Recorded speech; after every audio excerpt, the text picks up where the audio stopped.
Приветствую всех зрителей телеканала Якутия-24. С вами Марфирина Алексеева в программе News on Air. Сегодня в выпуске обзор самых интересных новостей из социальных сетей. А именно, это возможность увидеть Якутск в 2077 году.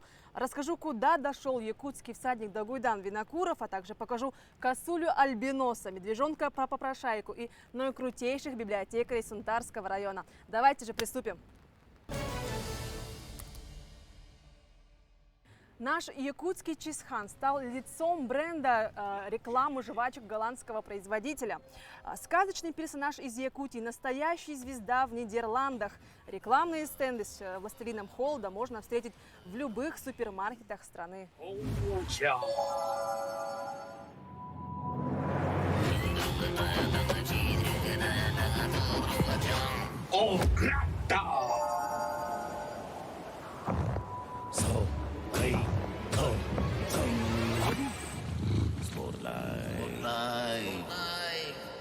Добро пожаловать в Якутск будущего, в Якутск в 2077 году. Графический дизайнер-феоктист Алексеев представил в сети свою новую работу, подписав «Это Якутск будущего». И я предлагаю прогуляться по улицам Якутска в 2077 году и осмотреть город будущего и погрузиться в эту атмосферу. На видео город в ожидании главного национального праздника Исэх, впрочем, как и мы сейчас.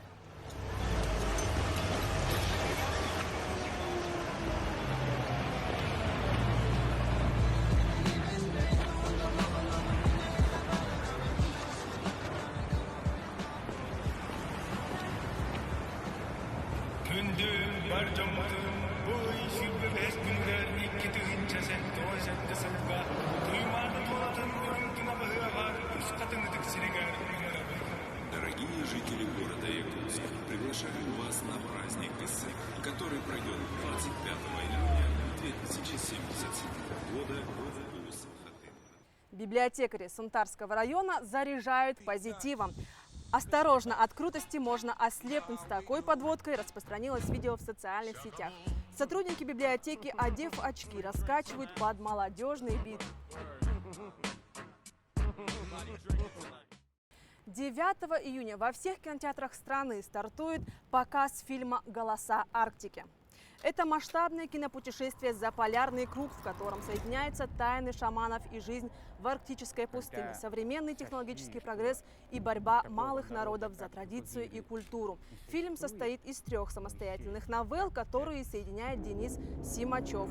Он отправляется в путешествие по русской Арктике в поисках уникальных музыкальных напевов.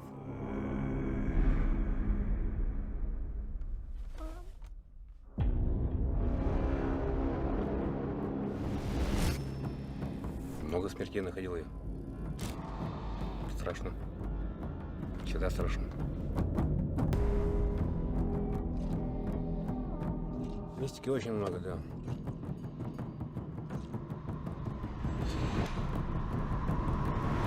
Нижний мир, верхний мир, не должен понять, это кто-то ходит с бубном.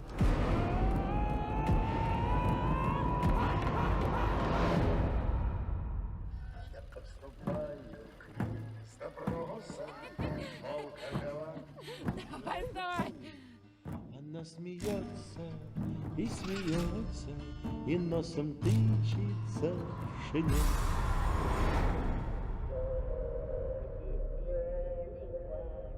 Мы шли посередине озера, а я провалилась под лед.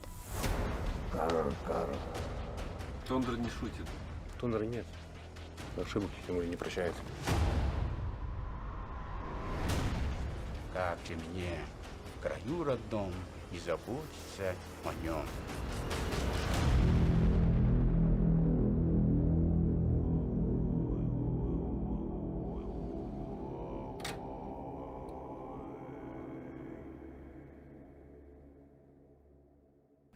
В Якутии заметили и засняли необычную косулю альбиноса. Полностью белое животное было замечено в лесу. В каком районе были сделаны кадры, не уточняется. В природе эти животные встречаются редко, поэтому по-настоящему уникальные кадры. А дальнобойщики на трассе Якутии встретили медвежонка-попрошайку. Бесстрашный косолапый вышел на трассу к фурам, встал на задние лапы и начал выпрашивать еду.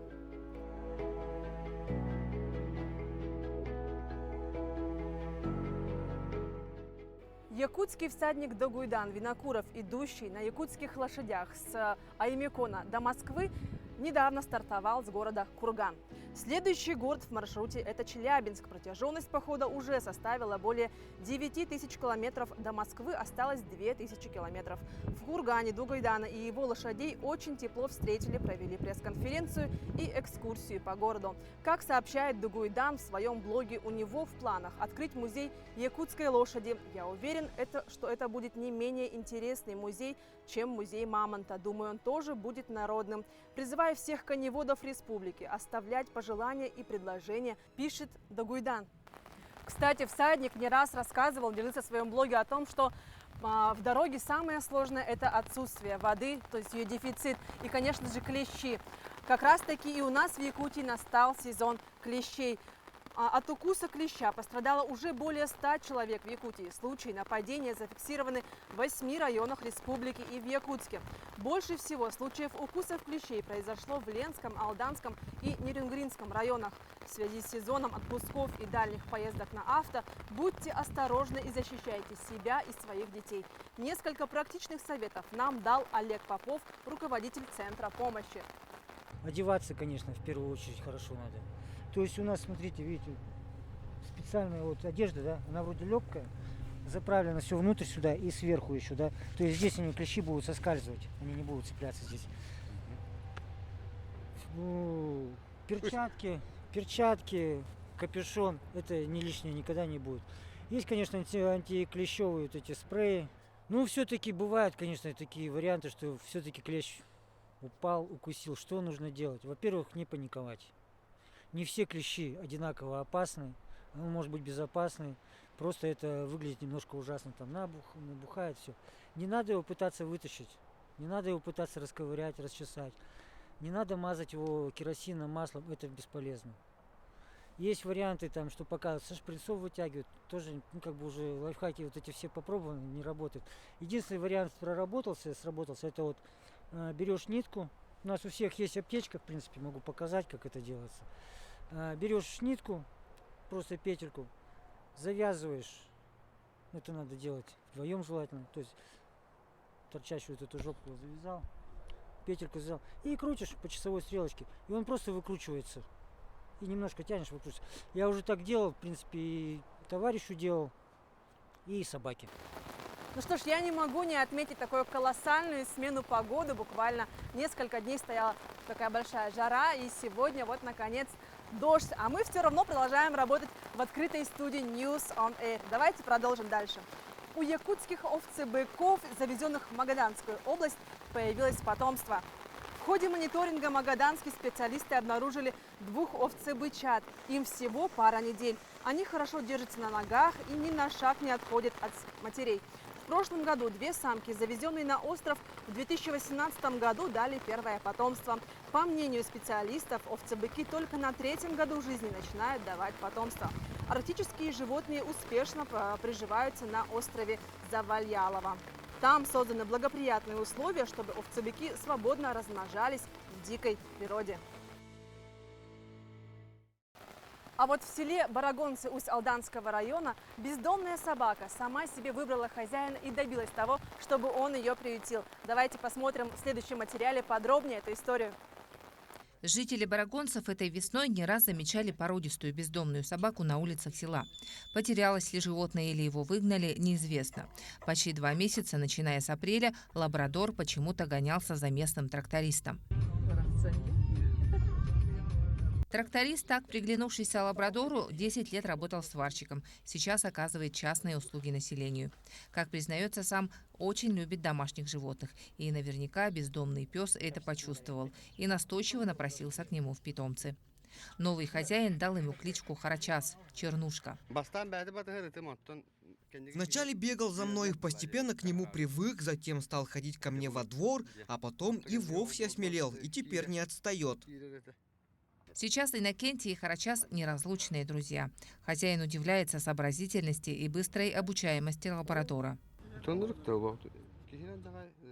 Удивительно очень, если ему говорю остаться, сразу отстает и очень умно на меня смотрит, быстро всему обучается. Научил его тапочки даже мне приносить.